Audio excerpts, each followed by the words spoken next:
She's a multi-craft enthusiast, but of them all we believe Willow loves to weave. Well, hello, fellow weaver. Today we're going to be talking about Zanshi. And what is Zanshi? It's a Japanese technique of reusing leftover little bits of yarn.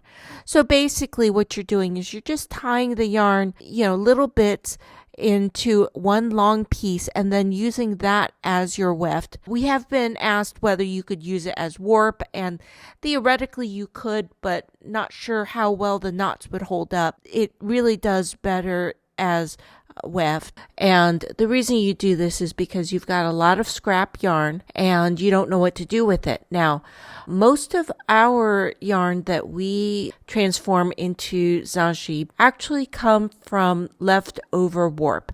So after we finish weaving and there's that little bit of warp left, which isn't very much for us, we can usually get it within about 1 foot, possibly less, but we save all of that. And the reason is because, well, we're just cheap. So we don't really want to waste it. We knot it all up, and at first we were kind of saving it. And it's like, what are we saving it for? And it was starting to accumulate.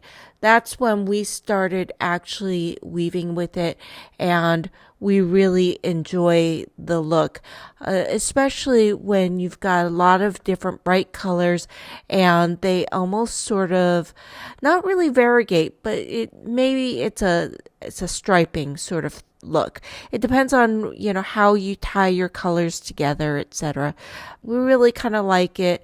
It's just another little experiment that we like to try with leftover warp. So how do we do this? We created a video for that. Let's just watch here. We take a tube or something to wrap the yarn around, and we will take 2 pieces, and sometimes we'll alternate dark and light, but there we go, holding 2 pieces together, forming an overhand knot, tightening that up, then finding the next end, and then finding another piece of yarn that we want to tie it to. And you can do all the light colors together, you could do all the dark colors together, you could try to form some sort of variation, or really whatever pattern you want. For some reason we really like to do alternating light and dark, but really this is kind of a not scientific method, so don't worry about trying to get it into some specific sort of order. Then after a few pieces, you want to wrap it around something so that it doesn't get all tangled up. And you'll just repeat this process until you've gotten all your pieces tied up, and then you can wind it into a nice looking bobbin. So that's it, just a quick video. Happy weaving day.